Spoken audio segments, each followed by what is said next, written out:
Hello, everybody, and welcome to This Week in Astrology with your friend Gretchen Heidel, full-time astrologer, life coach, Reiki master, and so much more. And I am here tonight live on Monday.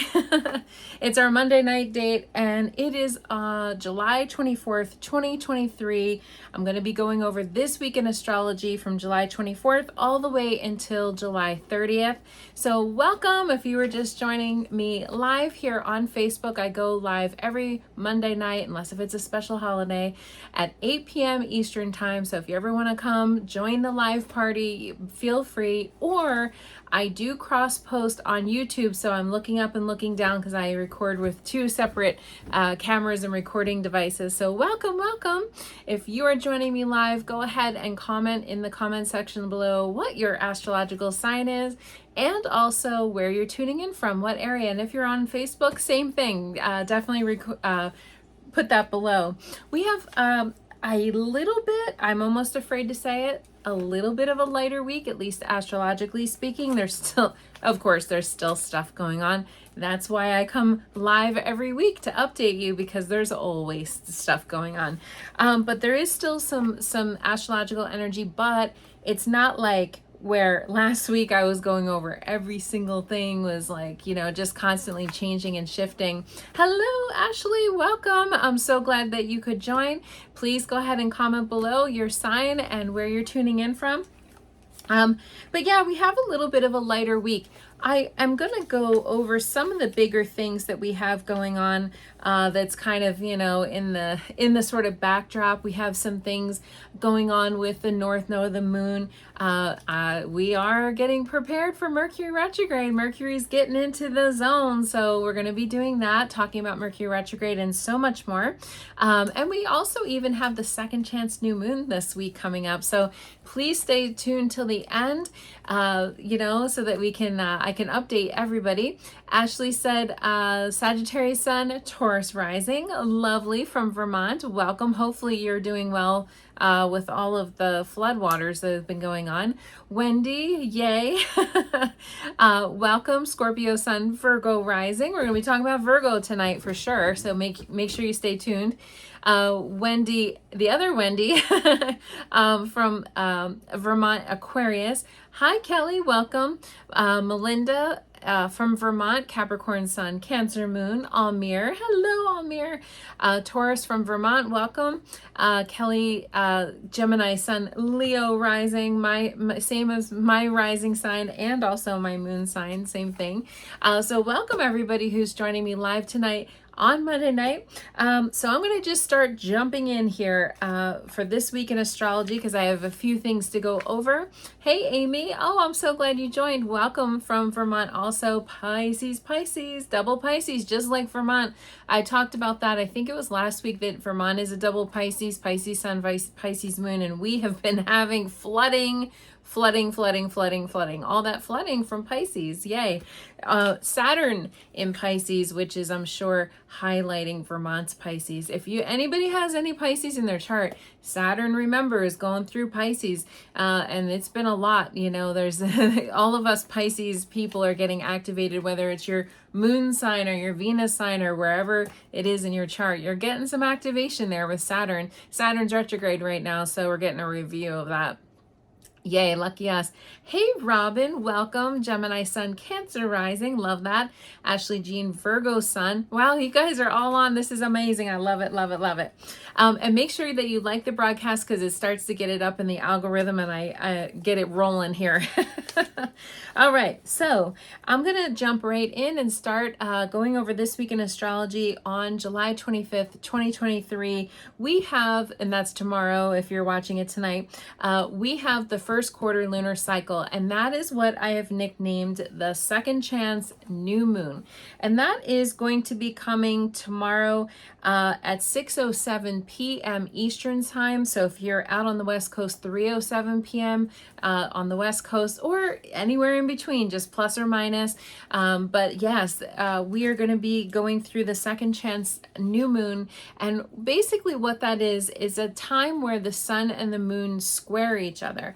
And so the sun right now is in Leo, and the moon right now, or will be at the time of the second chance new moon, is going to be in Scorpio. Woo-wee! Okay. Leo and Scorpio, okay, those two are not typically compatible, super duper. It's like two powerhouses, you know, in the room. And they form a square. Now, second chance new moons basically means that we are halfway now between the last new moon and the next full moon coming up. And that, by the way, is going to be a full moon and a super moon on August 1st in Aquarius. I know a bunch of Aquariuses that are watching tonight. So if you're just watching, make sure you write down on your calendar, the full moon is going to take place August 1st at 9 degrees Aquarius, and it will be a super moon. All of the moons, the next few moons are super moons. So that means they're big, strong, and powerful. So we're halfway between that tomorrow. And that's, by the way, now the moon cycle switched to Tuesday, and I'm so happy about that because you guys know I was like, when do I record the video? Because when it's on Monday, it's very like, it's like, oh, it's already after the fact. Hello, Gloria, welcome. Cancer, Sun, Debbie, Aries, love that. Rita, Virgo in Colorado, welcome, welcome, welcome. And so we're going to be getting that second chance new moon. Again, 6:07 p.m. Eastern time. However, that is the point where, and if you look in the sky on that night, it's going to look like half a moon, right? So because we're halfway in between, so it looks half a moon.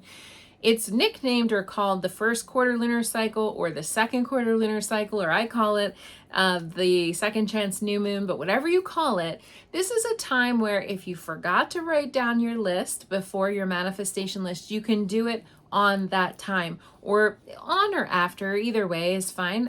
So if you forgot to write your new moon list, that's great.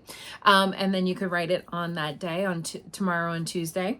But there's going to be tension, and there always is at the half moons. There's always a tension, and that's because the sun and the moon are squaring each other. It just so happens that this particular half moon is going to be a little more powerful and have a little more oomph to it because the sun is in Leo and the moon is in Scorpio. Tension.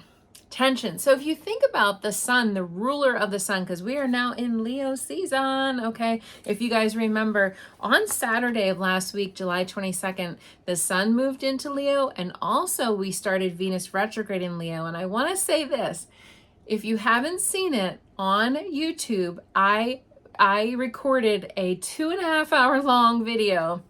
Okay, I practically made Avatar, okay, I'm just saying. 2.5 hour long video where going over what it means to have Venus retrograde, and I covered all 12 astrological signs. So the first part's only 25 minutes, which is Venus retrograde, and then it goes over each and every astrological, so it's almost like having a little mini reading in your sign. So if you haven't seen it, I don't want you to stop the video now, but after this is done, go over to YouTube and watch it. It's a YouTube exclusive. And so, yeah, so there's that. And so we just had the sun go into Leo. And so the sun in Leo is ruled by the sun. And then the moon being in shadowy, Scorpio, which Scorpio is ruled by Pluto. So these two are very powerful because the sun is very bright. And then the, Pluto is like wanting us to look inside, deep inside. There's the tension comes at this time because the sun wants to be sunny, right? Wants to like, everything's fine, and then there's that deep, brooding, scorpionic, go within, go internally, figure your stuff out, trigger city, all that stuff. And especially if you've ever done inner child work, I don't know if any of you have done inner child work, but if you've done any kind of inner child work, this is the time for real that we could really do some more of that. What makes our inner child happy? Because if you think of that scorpionic moon, Scorpio moon wants to like figure things out, wants to go down deep, dark, and get into the nitty gritty, psychology, tarot cards, all that stuff to figure stuff out, right? And so Leo likes to play like a child. Leo likes to be heart center and heart connected. So these two are coming together, like I said, tomorrow, and it's going to be sort of a push and a pull, and it's going to be powerful emotions tomorrow.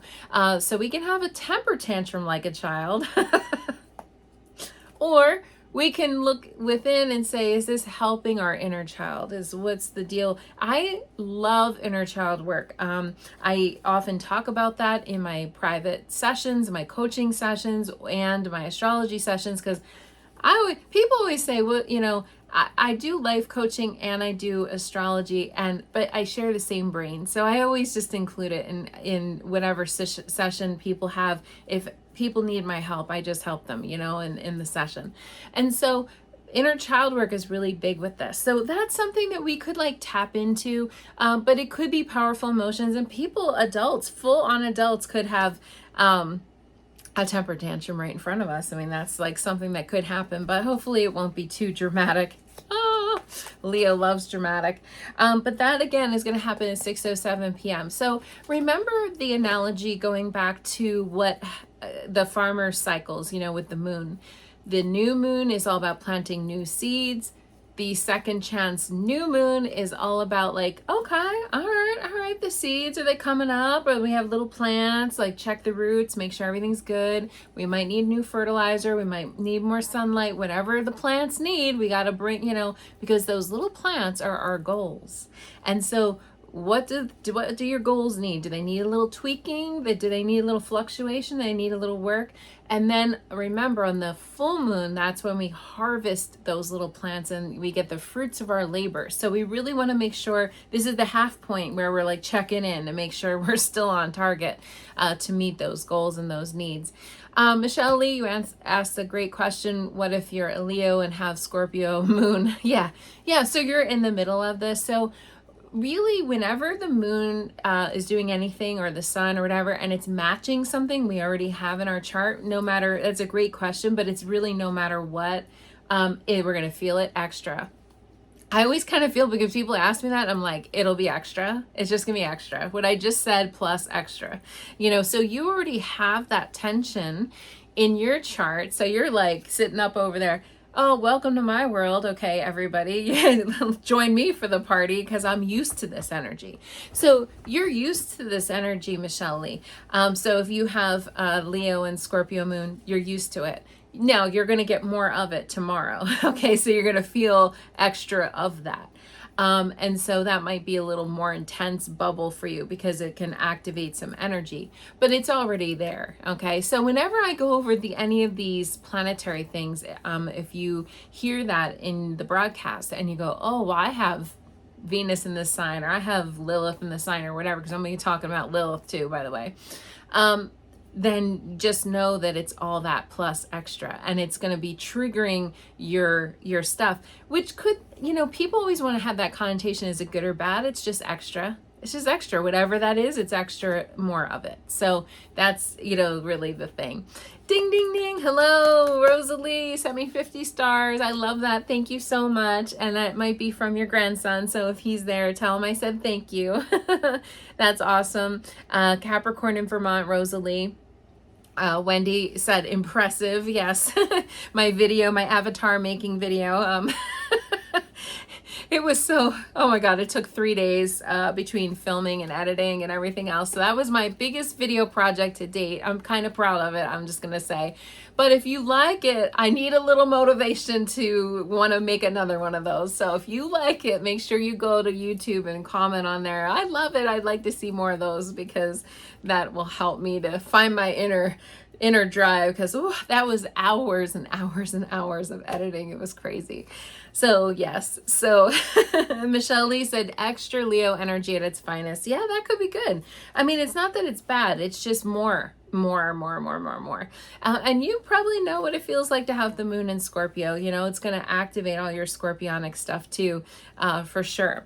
And so that's going to be taking place. Now, the good news is about this particular second chance new moon, is that it's going to be forming a positive trine to Saturn So that, especially tomorrow night after the 6 p.m. time, Eastern time, that's going to be helpful too, because, you know, remember when we plant those new seeds for the new moon, usually those are goals, you know, that we have. And so Saturn is the king of goals, okay? And that's a supportive trine between the moon in Scorpio and then Saturn in Pisces. Even though Saturn's retrograde, it doesn't, you know, it's nice that it's a supportive trine. They're both water signs. And so we'll get extra help in that department from Saturn tomorrow as well. So that could be good too, because that'll help us to get that much closer to our goals, hopes, dreams, aspirations, and all those good things. Make sure that you give your new moon energy lots of positive energy, because that's just, again, it's a tool for manifesting. I have been toying around. If anybody is interested, give me a thumbs up or the comment below. But I have been toying around with doing a second channel, YouTube channel. I really want to hit 1,000 subscribers with my first channel, but I have a goal and a dream and aspiration. I'll say it on my broadcast that I was thinking of doing a coaching manifestation channel, a separate channel from the astrology. So if you guys like that idea, and if you're into manifestation, let me know. But I think that could be a fun thing. Gretchen needs a little more time though, and so that's been something I've been working on. Okay, so like I said, there's not too much energy as far as like all the different like big events. One of the bigger things, I guess, is on Thursday. Lovely Venus, now retrograde in Leo, is going to be forming a beautiful conjunction with Mercury. And the next day, on Friday, Mercury is going to move into Virgo. But before it moves into Virgo, Mercury in Leo is going to form a conjunction with Venus in Leo. And so that's a really beautiful thing, Mercury conjunct Venus retrograde. The peak or the height of it is going to be on Thursday at 11:16 a.m. We're in the zone now. So Tuesday, Wednesday, Thursday, we'll be feeling that. Okay, Mercury conjunct Venus. And that's lovely. 11:16 a.m. Eastern time is the peak of it. But remember, these astrology things don't just come and go. And Mercury is how we talk, think, and communicate. And Venus is our love. So that's a beautiful connection, a beautiful coming together of those two energies. Because, you know, if you have words of affirmation as your love language, this is a good time. We'll be wanting to, you know, talk about love, experience love, bond or connect with a partner in a deeper way, all that stuff. And being in flashy, showy Leo, I mean, that can also be some gifts, and, you know, it's just feeling the love. So Mercury, again, is love is on our mind, you know, Mercury's the mind, how we think and talk and communicate. And then Venus is our heart. And so, yes, Venus is retrograde, but, you know, these two coming together is still lovely and beautiful. And I would say for sure that's one of the highlights of this week is on Thursday. It's a really positive alignment, and I think that's really good. The other thing that's really positive that Venus is doing is also at the same time in the very beginning of this Venus retrograde from July 21st, so really even last Friday it started, all the way until July 26th, Venus in Leo is forming a positive trine to the north node of the moon. And so that's really lovely. North node of the moon is our destiny, what we're meant to do here in this lifetime. So Venus is aligning with the north node. Okay, and that's in Aries right now, because that was our, you know, broadcast a few weeks that was in Aries, and then also is forming a wonderful alignment with Mercury in Leo. So see, Venus is very active this week, and so that could be really lovely. Oh yay, Ashley. Oh, somebody said it was their birthday. Oh, Michelle Lee. Oh, okay, great. Yay. Happy birthday. Everybody wish Michelle Lee happy birthday. That's awesome. Leo. So they see you're getting a return, really. You're getting your solar return. You're getting a lunar return this week. Wow, you're all in the returns right now because of the sun being in Leo and the moon being in Scorpio for you. So that's very fortunate. Andrea, ciao, Bella, how are you? She's in Italy. That's wonderful. Aries in Italy, watching the broadcast. You might be with somebody right now too. And if they're there, say hi for me. Ciao. Okay, yes, a lot of people are saying they're feeling this. It's been a lot of energy. Yay. Ashley and Robin both said it sounds cool about me getting another channel. We'll see. We'll see how that goes. I love that. Hey, Carol, welcome. Good to see you on the broadcast. That's really cool. So anyway, so we have Venus forming this lovely trine with North Node and conjunct Mercury. So yay, this is a really positive week for love. And the beginning of Venus retrograde is not seeming to be too bad. Not going to stay that way. Okay, so enjoy it. Love it while it's here. Love the love, because next month in August, it really kind of goes up and down, up and down, up and down. Because Venus retrograde is going to get more in the heart of the retrograde, but also it's going to form some like naughty little alignments, which I talked about on that other video, which I'm referencing. So you guys can go check that out. But for right now and for this week, Venus is positive, and that's good. And remember, Venus is love, creativity, and also some money. So financially, if you're not thinking about love and you're single and loving it, or you're married and loving it, and you're not really thinking about that, think about money, honey, or creativity. If you are a creative person in your business, let's say, if you're like graphic designer or some kind of, you make whatever, that could be very good monetarily for your business as well. Oh, yay. Hi, Dennis, Aquarius. Welcome. Yay. So this sounds very good. The only thing is that in the backdrop, we do have a couple of things happening. I'm going to go over some of the things in the backdrop that we have. We have a couple of quincunxes on Thursday, Friday, Saturday. Now, quincunxes in astrology can represent blockages or obstacles. Definitely they are considered by most astrologers to be minor. This is not major transits, but I thought I would just talk about it because two of them involve Mercury. So on Thursday, we have Mercury forming a quincunx with Neptune. That's actually right at midnight, so really 9 p.m. on Wednesday if you're on the West Coast. And then on Friday, the 28th, so the 27th, we have Mercury, quincunx, Neptune in Pisces. And then on Friday, we have Mercury, quincunx, Pluto in Capricorn. And again, that's 12:24 a.m. So, Mercury forming a quincunx with both Neptune and Neptune and Pluto, that's really, I just don't really feel like it's going to be a major big thing. That can be a little bit of a blockage or obstacle when it comes to communication, or a little bit of a misunderstanding, but we have this lovely Venus stuff going on at the same time. So it's almost like a cat falling off a table and it falls onto like a big puffy, fluffy pillow or something. Like, yeah, does the cat fall off the table? Yeah, lands on its feet, and it's in a big puffy pillow that you get from Costco, like a giant pillow. It's like, I feel like as if there could be a little faux pas or little thing on Thursday, Friday, or Saturday, the 27th, 28th, or 29th, because even the sun forms a quincunx with Saturn on Saturday, and that's going to be at 1:30 a.m. Eastern time on the 29th.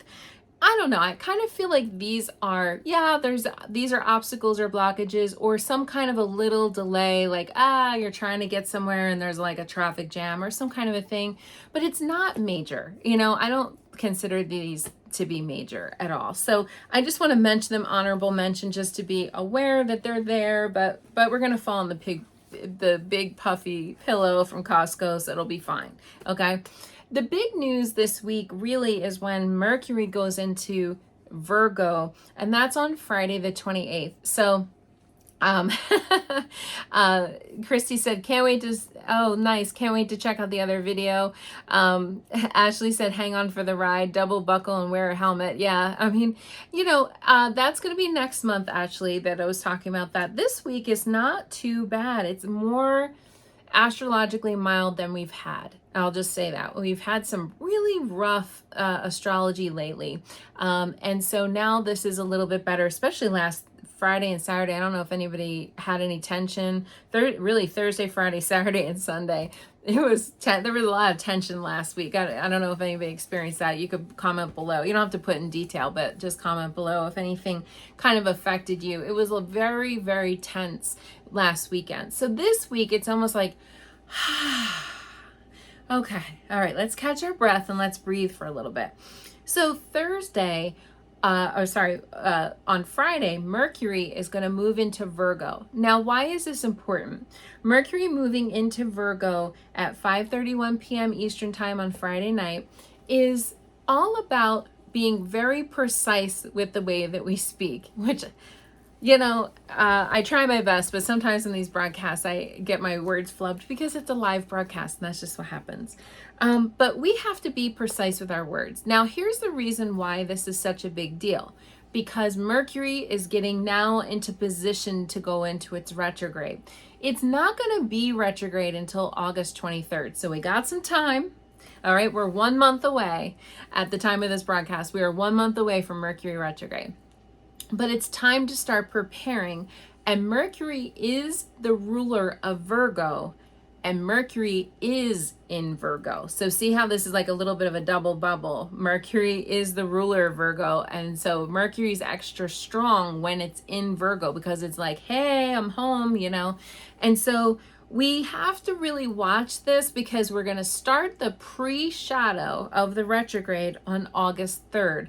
So not technically this week, next week, but Mercury's moving into position to retrograde. Now it's going to be in Virgo for an extended long period of time. So where is Virgo in your astrological chart? Or are you a Virgo? Are you a Virgo Mercury? Well, then you'll have your Mercury return. Are you Sun in Virgo or Venus in Virgo or Mars in Virgo? Anything in Virgo is going to be highlighted by this particular Mercury.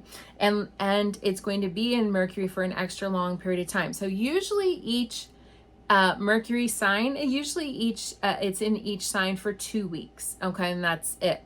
But this time we're going to have, starting on July 28th of this week, all the way until October 4th, we're going to be Mercury in Virgo. So it's going to be a long little bit of a haul here. We're going to be in we have an extended stay, okay? It's going to be all in Virgo. So whatever we have, Mercury again is how we think and talk and communicate. And when we have Mercury in Virgo, it's about all those fine details, all the fine print, what's going on, and remember, we never want to schedule new things that are like life-changing big things during Mercury retrograde, which will be on August 23rd, 2023, all the way until September 15th, 2023. So make sure you write that on your calendar. And for 2 weeks out of that time, Venus and Mercury are both going to be retrograde at the same time. So Venus retrograde, which is a personal planet, and Mercury retrograde, which is a personal planet. The reason why I'm really focusing on that is because personal planets are always more important when they're retrograde than, let's say, some of the outer planets like Pluto or Neptune or whatever. So that can really mess up our day-to-day living, okay? So between August 23rd and September 3rd, the two will be retrograde at the same time, but Mercury will not turn direct until September 15th. So just keep in mind that that's a hot spot, and definitely I wouldn't schedule anything new, like anything big. You don't want to have, different procedures, things like that. I've talked about this a lot of times. It's always good to know the astrology before you schedule things in advance. And so if you know of something coming up, see if you can reschedule it or whatever. I literally have my retrogrades written on my calendar when it's time to go, anywhere, to the doctor or whatever. I always avoid that until the retrograde's over. Now, obviously, if it's an urgent matter, you have to go. It's something that you want to follow through on. You can't be like, oh, I'll just put that off if it's some major big thing. You don't want to do that. But that's basically what the deal is. The general rule of thumb, if it's an elective thing, for sure, you can just say, let's get it done then the following week or whatever it is. We have a lot of people here saying, Wendy said first house, The other Wendy said Moon in Virgo. We got a couple Wendy's. Ashley Jean said all of those Virgos. Yep. The other Ashley said Virgo's difficult sign for you. Yeah. If I remember correctly, Ashley, you're Sagittarius. Sometimes the mutable signs don't get along with each other. It's kind of a funny thing, but that's sort of what happens. Naomi said you have two big things. Oh no, August 30th. Sorry, I've been warning everybody about this since like the first of the year, really. I've been talking about this. So Naomi said yes, and it's full moon. It's a big blue moon as well. It's a super moon, and it's the strongest super moon of the year. So Naomi, that timing is hard. Julia said, what does it mean to have Chiron in Virgo? Just one sentence. It's your healing in Virgo, that you have to heal something in being perfectionistic, about being like too caught up with the details and things like that. Julia asked about Chiron in Virgo. Yeah, there's a lot of things going on right now. We will pray for you, Naomi. Big things coming in Naomi's life on August 30th. So we can pray. That's what we'll do. Ask your angels, your spirit guides, your guardians. That is a thing. So yes, and if you have any other, like if you have Mercury in an earth sign, or if you are an earth sign, that could be good for you. If you have Mercury in a mutable sign, so if your Mercury is in Pisces or is in Virgo, like I said, that you're going to be in the ground zero if it's in Virgo, or if it's in Sagittarius or Gemini, that is basically going to be a little harder for you because you'll be feeling it more. The mutables will activate. And really, it's so interesting because Mercury is like our laser beam of energy with our mental. This is our mind, you know? And so when we're talking and communicating, we really have to be more careful and more precise. This is a very cerebral Mercury being in Virgo, which starts again on Thursday. So we'll be much more careful with our words, much more exacting with our words. It's all about precision. In fact, they say that it's great to have a doctor that's a Virgo because it's very, you're very precise. And, I want my doctor to be a perfectionist for sure. But anybody who works with like very logical and very much more even mathematical, like an accountant or computer programming or any kind of thing like that, that could be very good. Mercury in Virgo is very good for things like that because it's very detail oriented. It's just pinpointed and detailed. Even if you were doing like an art form but had to be very precise and detailed, that could be good for that as well. So Rosalie asked about going on vacation. So you know what I always say during Mercury retrograde, it's probably the best time to go on vacation during Mercury retrograde, but the problem is the travel. Getting to and from the destination it's not advised to travel during Mercury retrograde because there's always going to be delays or there's going to be potentially problems, mechanical problems and things like that. So it's really important to make sure that you allow enough space and time while you're traveling. I've flown during Mercury retrograde myself, and I just allowed a lot of space, a lot of time for layovers. It's not the time, in other words, to have a really tight flight budget, like where it's like, I have to get from here all the way across the airport in 2 minutes. That's not the time to do that. And so it's something that you need to be aware of while you're traveling. And it seems like airports always have delays nowadays, so it's going to be even kind of more of that type of stuff, like shenanigans, in reference to that.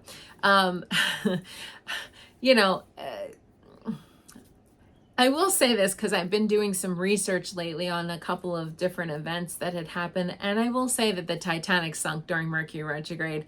And the Hudson River's crash with the plane happened during Mercury retrograde. And it was actually Mercury retrograde in Virgo, I think. I think maybe it was Aquarius. I'd have to double check that. But yeah, so it's something that, you know, the travel, make sure that your car is serviced. Rosalie said she's going to be driving. So make sure your car is serviced ahead of time. Make sure that everything, just have it like a once over and have it looked over, because it's mechanical issues. It can be mechanical issues. So that's the thing. And also just allowing enough time to get there, because there could be traffic jams and backups and things like that. So that's something that we want to keep in mind as well. Almir said huge report for CDC. Oh, I hadn't heard of that, so I am not sure what that is about. But yeah, so that's kind of something that that we have to keep in mind. But so when we think of Mercury and Virgo, we're thinking about all the little tiny details and all the little fine print and all those things. And Mercury and Virgo in itself is not a bad thing. I mean, it's just being very precise about our mind and our language. That's really like the key word here is precision and discernment.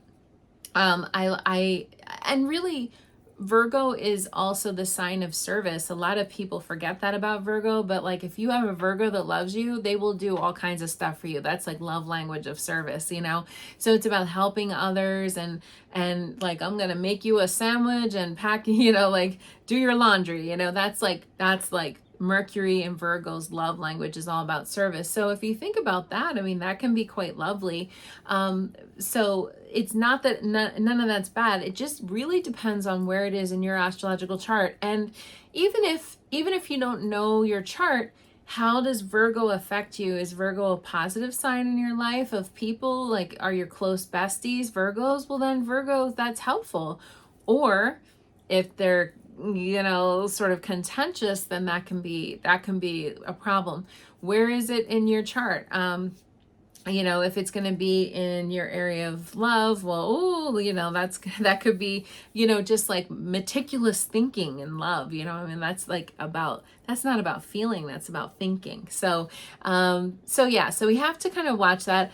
Ashley said, maybe that's why I keep getting Virgos in your dating apps. Maybe. Kelly said, your son is a Virgo and always helping you. Yes, exactly. That's how you know a Virgo loves you. They will help you and they always do different things. I've nicknamed Virgo the quality control officers of the zodiac. They're here to tell you what is going on. Is this positive, negative? What is happening? They're the quality control officers, and they're here to help keep us on point. It's just, and there's gonna be a lot of that. Now, I have to talk about the shadow side of Virgo very quickly. And when I say shadow side, I just mean when we're not at our best or our peak or ourselves, we're stressed out, too hungry, angry, lonely, or tired, stressed out. Virgo shows their love through criticism. And with Mercury and Virgo, which is how we talk and express ourselves, we got to really watch that. And it could even be sort of, you know, something like, oh, you know, are you going to go out with your hair looking? Is that your final outfit? You're handing in that application like that. You know, it could just be a minor, but like kind of like the person might go, ouch, that what are you saying about my hair, my outfit? Like, what are you saying? You know, so we have to watch that. And sometimes the criticism can be just flat out like, you did that wrong. You know what I mean? Like, so we have to watch that.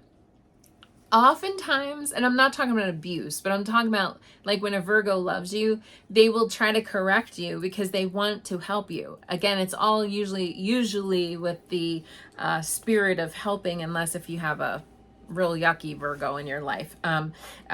Usually it's in the spirit of trying to help you. Like they don't want you to go out, you know, looking bad. So they'll say that. So you have to kind of watch that aspect, because I can't ignore the Virgo aspect. I've just come to reframe the Virgo criticism as they're loving me. I have so many Virgos in my life, including my mom and also some other people that are very special to me and that I love.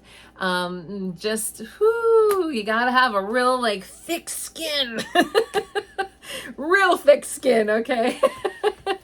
Yes, Ashley Jean said they are very picky lovers too. Yes, they can be. So it's all about that little just being, but remember that Virgos themselves really hold a high standard for themselves. I mean, like their like standard is like up through the roof, you know, of like being, and so they're holding you to a high standard, but they actually hold themselves to a high standard. And a lot of Virgos are super self-critical. I know a lot of Virgos that need to like believe in themselves, and geez, you know, all that sort of outward criticism that they can throw at others, they sometimes throw at themselves. They really can pick apart themselves. So if you have any of that in your chart, or where are you a perfectionist in your chart, because we all have Virgo somewhere.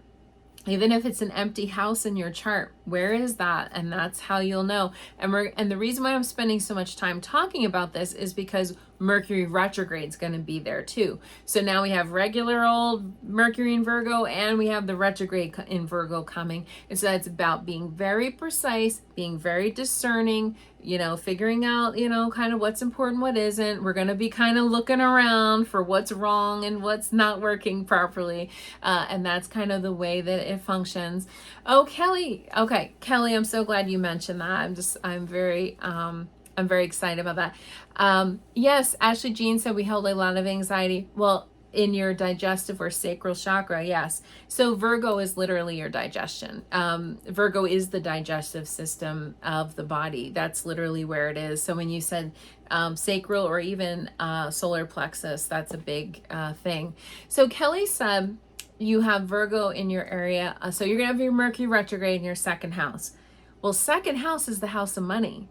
And remember, during retrogrades, things come back to us. See? So if you're lucky enough to have Virgo in the second house of money, you could be getting a return of a little bit of a rebate or a financial boost or something. I one year had Mercury retrograde in my area of money, and literally out of nowhere, somebody had owed me money. I asked them for it. I hadn't gotten it. And then all of a sudden I got a check in the mail, and it was like pretty cool. So remember, it's not always a bad thing to have Mercury retrograde. It's just a review of something from the past, and we're bringing up something that we need to rehash and look over and all those types of things. We're reviewing something. So whether it be an ex-partner, or somebody said sixth house of health, so you could be reconnecting with an exercise routine, or reconnecting with a particular diet that you've been doing, or, you know, whatever, a supplement, you know. See, so remember, we're bringing back something from the past. So it is good to know where it is in your astrological chart in order to know how that will affect you. I apologize. I have somebody on here. I don't know. I don't think I can, I have somebody on here that is, unfortunately spamming people, and I don't have a way of stopping it during the live broadcast. So I apologize. This is what happens when you get popular though. So if anybody wants to just block them or whatever, that is fine. I can do it after the broadcast is over. But this is happening more and more on the internet. Don't click on their page. They're saying to click on their page. We don't like you here. Just say go away. And so basically that's what the deal is. They're jamming up my chat right now. So annoying. Internet trolls are so annoying. So anyway, so that is Mercury retrograde, going to be coming all the way at the end of August, but we're starting to get into that position, and that's going to be happening this week as well. So again, Mercury on Thursday is going to form a quincunx with Neptune, which can be a little dreamy and imaginative or whatever. And then on Thursday, also on the 27th, Mercury will form a conjunction with Venus retrograde. Okay, we got the retrogrades happening. We have a lot of planets retrograde. And then on top of that, we will have Mercury going into Virgo, and that's going to be happening on Friday night at 5:31 p.m. Eastern time. We're getting into that. And then the pre-shadow, the Mercury retrograde pre-shadow, which I'll talk to you guys next Monday as well, but the pre-shadow is coming on August 3rd. And pre-shadow just means we're in the crunch time. Like that's where we're really starting to feel it. But I wasn't asked on this broadcast, but I've had people ask me, what do I do during the pre-shadow? Nothing. I would just say get prepared. you don't have to follow all the Mercury retrograde rules during the pre-shadow. It just means that we're getting into the zone of it and things are going to start happening and this and that. So I would for sure go ahead and back up your cell phone, back up your computer, just do the things that you're going to do where you're running backups and, get things out of the way. Start checking off your checklist. If you need to go to the mechanic or you need to get, whatever thing you're doing, buying technology, especially if you're going to buy technology, do it. Try to do it before then, before the retrograde starts. Now on Sunday, we have a bigger thing happening going on. We even have another quincunx. We have like 4 days, Thursday, Friday, Saturday, and Sunday of quincunxes. Again, these are all minor, but they could be annoying a little bit. But on Sunday is the bigger thing. So on Sunday, we have Lilith, Black Moon Lilith in Leo, forming a square with Uranus in Taurus.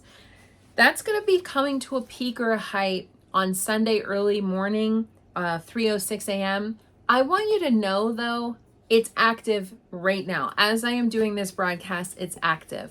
And so if anybody can like this broadcast and start commenting a little bit so we can get rid of that weird person that's on there who's watching and commenting. It's so weird.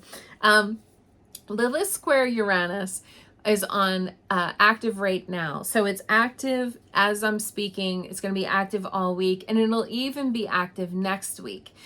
So it's one of those things where Lilith, Black Moon Lilith is in Leo, and then Uranus is in Taurus. And so there's tension here between these two. Now remember that Lilith is kind of like Pluto-esque, only not as big as a Pluto. Okay, Lilith is a little bit more about our feelings. I don't know if anybody's heard of Lilith or knows of Lilith, but Dark Moon Lilith is definitely on the prowl right now, and she can be annoying and frustrating.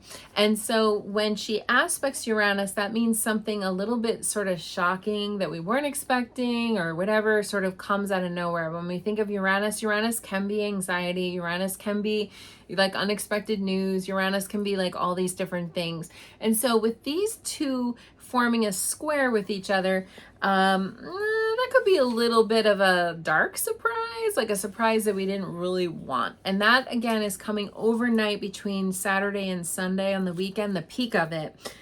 So if you're 12:06 a.m. out on the West Coast on Sunday the 30th, or 3:06 a.m., but like I said, it's active right now.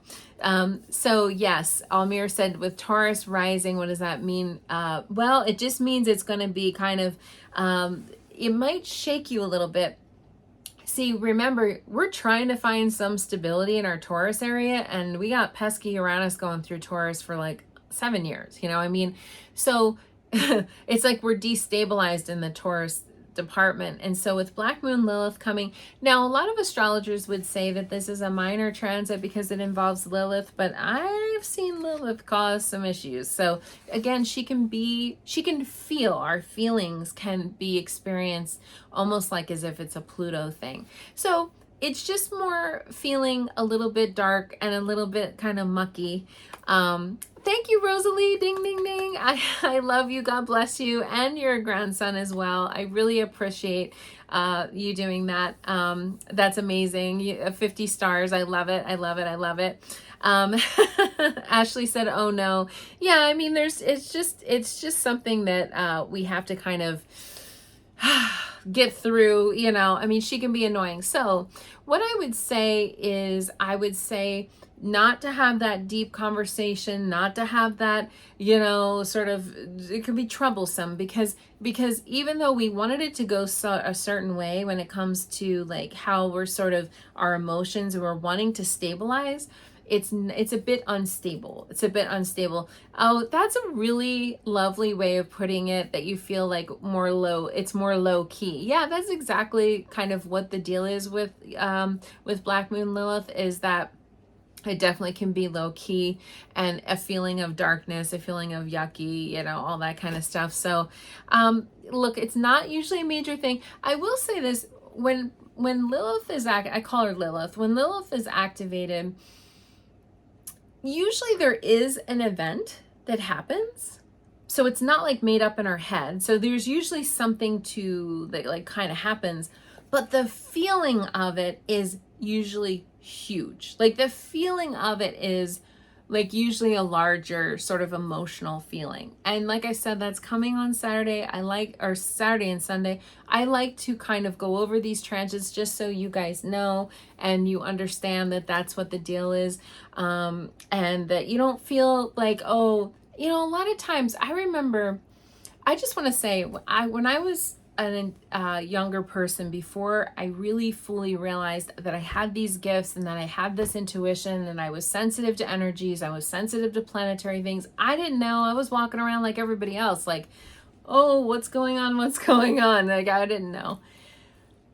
I had times as a youth where I felt like I was going crazy. Like I had times where I would just feel so overwhelmed and so just like down, and things would hit me energetically, and it would just be like, I call it being slimed. If anybody remember Nickelodeon, where the green slime would come down over people's heads, like I would feel slimed by things and I wouldn't have awareness. And I struggled a lot with that because, you know, first of all, nobody really talked about energy back then. I mean, like that was many years ago. Nobody really talked about that. It was only a very few people. And yet that's how I felt. And so I like to share these things almost like a public service announcement so that you don't feel that way. I don't want anybody to have to feel that they're like going crazy or losing their marbles or having like these things going on, that if you know a wave of energy is coming toward it, it's like, okay, all right, oh, there you are, Lilith. Oh, I felt a little, you got me on that one. And so it's just something that I like to share, and I like to share my experience as an HSP, highly sensitive person. There's a lot of empaths that watch this show, and a lot of special folks out there that have a little extra spidey sense and have a little, you know, sort of sense in themselves, that you will get affected by these external energies, and that's okay. It's just like the sun is out and it's shining, and then the moon's out and it's, you know, darker. Okay. Like these are just the planetary transits that happen, and that's it. So it's just something that I feel helps people, and that's why I do these public service announcements these times, because not to freak anybody out or to get scared or to have dread, but it's just like saying tonight it's going to be dark. It's nighttime. That's what it's like. You know, it's like, okay, yeah, all right, okay. You're going to have a little shadow. Okay, great. You know, that's what it's like. That's how I explain astrology to people, because sometimes people get freaked out. They're like, well, I don't want to know if something bad's happening. It's like, it's not about that. It's about just having the awareness that there's this propensity to feel these feelings and to maybe even have an experience, but then we're going to feel extra, you know, like have more extra experience. And that if that makes sense and if that helps. Yeah. So, oh, hey, Gretchen. There's somebody watching with my same name. Well, welcome. Ashley said exactly that you have this for reference too. Exactly. Kelly said, oh my God, I love that show. Yeah. Yes. On Nickelodeon. That was a really fun one. Love it. Love it. So yeah. So these, you know, and somebody else, Christy, said you've been sensitive to energies all your life, and it can be a challenge. That's why I like to talk about these. You know, I know people that you can set a clock by their moods. When I talk about certain things, they always get triggered during these times, and I bring it up. I'm like, do you realize like every single whatever full moon, Mercury retrograde, you go through the same thing? And they'll be like, really? Like they have no awareness. And so that's why I like to talk about it, because I think it's really cool. Yes, exactly. Ashley Jean said there's always good and bad, no matter what. So it's what you choose and how you choose. I know for myself, if there's a Lilith transit happening, I'm just like I'll get the dark thought, like it'll come in, I'll get the dark feeling, and I'll be like, oh God, and it's Lilith. Like, and then I can just be like, I let it go. I can just go on about my day and just go, oh, there you are. Oh, hey, Lilith, how you doing? You know, like, she's dark. I call her the B word. I don't want to say it on the broadcast and get flagged for obscene comments, but I call her the B word. I mean, she can be like that. I mean, that's how Lilith can be. So I just let her go, you know, and just brush her off a little bit. So I hope that helps. Yes, Pisces moon people. If you have Pisces in your chart, yeah, you feel that. A lot of people are empaths. A lot of people are sensitive and they don't even realize. And you will be feeling this. These energies. So she's there to sort of have us change something, especially with Uranus. Uranus is the change maker. So really, like, if we want to access the highest vibrational out of this, it's to change. We have to change something about our feelings. Okay, that's really what this is meant to do. But of course, it's probably going to come as some kind of a trigger or something. You know, I have to look at that like, oh, you know, Lilith. You know, she's interacting with Uranus. Uranus always wants us to change. A lot of people call Uranus the change maker because that's what Uranus is here to do, or the great awakener. And that's what Uranus is here. It might come through feeling dark, but okay. I mean, a lot of times triggers are just there to process something and to help us to move through something. Like, oh, I didn't even realize that was going to be a trigger. Dang it. Okay, there's the trigger. Hey, how you doing, trigger? What are you here to show me? What are you here to teach me? What am I here to learn from this? It's not about being in the trigger and just going, you know, life sucks, you know, and of course we can have those moments, but really the trigger's here to help us. So if something comes up for you this weekend, or this week, this whole week, this thing is activated, that's what this is about. It's Uranus and Lilith interacting and forming the square. So I hope that helps. And so I'm going to pull some cards. It looks like our little friend there left. Hopefully they did.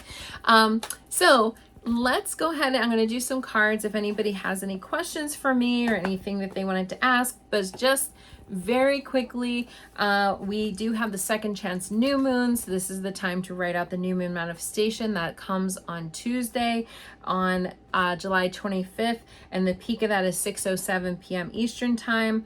And then we have that lovely conjunction, Mercury conjunct Venus on the 27th coming. That's beautiful. We're going to be in love with love and talking about love and all about the love, but we're going to have a lot of mercurial activation around that time because Mercury is going to form a quincunx with Neptune. And also the next day on Friday the 28th, Mercury is going to go into Virgo. So it might feel a little bit like a Mercury retrograde, like a mini one, but we're not there yet. We're not in the retrogradeness yet. Okay, that's coming next month on the 23rd, August 23rd. So if anybody has anything they wanted to ask, or I am going to pull a card. Yay, people are commenting here. Yes, you try to center yourself and say that what is the lesson, Ashley Jean? You've had a lot of stuff going on lately. Wendy! Oh, I love that. Thinking of publishing a book. Love that. Melinda, no, writing a new one tomorrow. You don't have to write a new one. If you already wrote the new moon manifestation list, leave it under your pillow. That's there. But if you forgot to write it, I don't know if I said that or not, but if you forgot to write the list, that's when you can write tomorrow. And that's Tuesday on the 25th. All right, Wendy Martin, I'm going to pull a card because there's a couple Wendy's watching. I had to say the last name. About your book, publishing a book. What do you need to know about publishing? Woo, woo, woo, woo. Wow. Okay. Pay attention to your dreams, Wendy. Either awake or daydreams. I love this message. You are receiving divine guidance while you sleep. Even if you don't remember your dreams, the answers are in your unconscious mind where they appear in order to help you, Wendy. And then recognition. That's actually a great card. Recognition. You and your accomplishments are receiving appreciation and honors. So this could be a positive thing for writing a book, Wendy. Yeah, I would do it. Why not? Jacoy. Not sure if I'm saying that right. Job interview. Remember, you want to do this before Mercury's retrograde on August 23rd. Get a new job before then if you can. Okay, Jackie. Or Jackie, I'm not sure. Wow. Is this a bigger, well-established company, or it's been around for a long time, or it's been, like, it feels like a solid deal. But yes, I would say for sure this feels like a big solid, look at that castle. And you get Jupiter. So I would give it a go. I think for sure it feels more positive. And if that is not this job, then it's a different job. Okay? Because whatever job it is, it's going to be this big established organization or company that's been around for a while, or it's larger, or it's either has longevity or size behind it, and it feels positive. Hope that helps. You didn't mention, but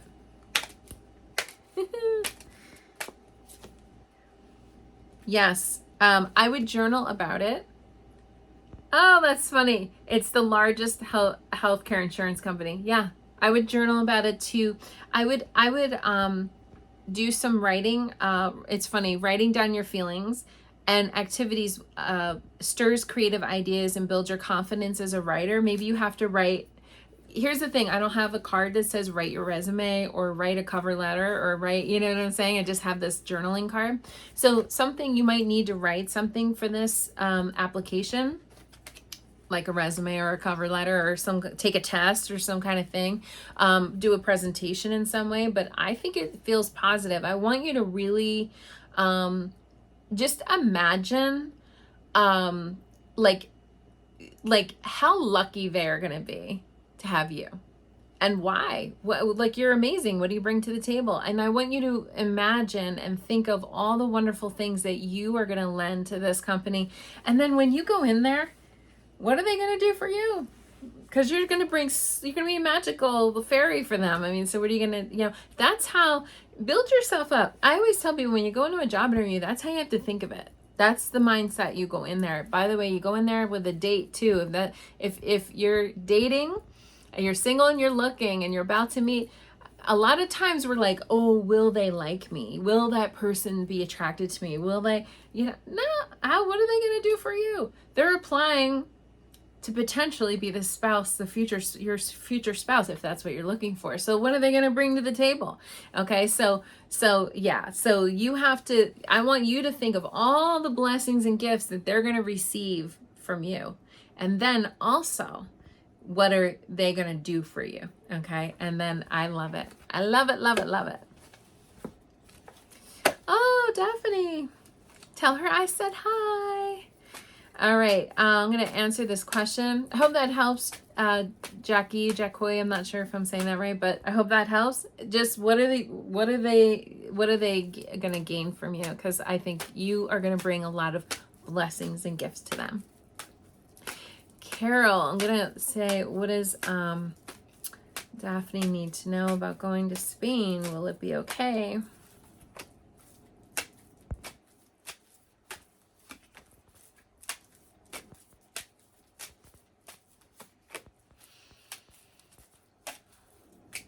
Does she have a choice between a couple of different locations? Because I almost feel like there's like this choice that she has. She's choosing between two things, maybe two locations, two cities. I know you said Barcelona, but like it could be, I don't know why, or two programs, but I almost feel like there's this like this two factor, that there's a couple of things that are going on. I mean, I feel like she's okay. I don't get this like feeling of being unsafe, but I get more of like she has to follow the rules, okay? That she has to fill out everything on time. She has to make sure, because remember, we have this Mercury retrograde thing starting as kids, are going to school and traveling and all this stuff. So we want to be prepared ahead of time, because I feel like it's not as, I know you asked about safety, but I'm getting more like she has to make sure she has everything she needs. Like she fills out all the forms, she submits all the applications, she gets the check, she does like it feels like just a lot of different stuff. I would ask her about that because I almost feel like there's this like choice that she has kind of like between two things or two whatevers. But overall, she's getting the world card. So I think she's going to travel across the world. Whew. This is probably one of the most best cards for travel. So I like this program for her. She just has to really get her stuff in, and I'm getting more like, it's almost like what I was talking about with that Mercury retrograde stuff. It's like all the little details, and she has to like, oh, okay, yeah, get it. She's going to get a student visa and get a job. Well, that's going to be a lot of details. So she's going to have to like, I really want her to create like a checklist and like make sure she stays on track, because that's really more of like the problem area, if you will. I don't feel like she's unsafe at all. It feels more like she just has to make sure she's on task. Hopefully that helps. Yeah. She's going to study. This is the card of studying, actually. Yeah. All right. Well, I'm going to pull one card, a collective card for everybody. What do we need to know in order to navigate these energies of the second chance new moon and the Mercury in Virgo and all the different things that are happening? What do we need to know? What do we need to know collectively? What are the angels and spirit guides? Ooh, I'm going to pull that because that one tried to jump out. If anybody plays with their own cards, then it's something that whenever you get a fly out or one that jumps, that means there's a lot of extra. Yeah, Ashley said, what are the double whammy dates? August 23rd until September 3rd, both Mercury and Venus will be retrograde at the same time. They're going to be sandwiched on top of each other. That's the double whammy. But Mercury retrograde will be over on September 15th. And that will be at 4:21 p.m. Eastern time on the 15th, September 15th. So, all right. So what do we need to know? I want to pull another card because I just feel like, okay.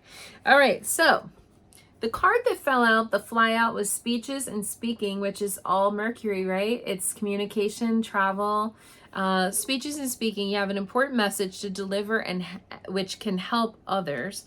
And also the card of Mother Mary. And again, these are Archangel Gabriel cards. You don't have to believe in Mother Mary or whatever. It's just about a mother, a maternal figure in your life, a grandma, a mom. Speeches and speaking, a blessed mother is helping you with your divine life purpose. That's basically what this is about. Or if you are a mom or a grandmom, that could be something to do with maternal this week.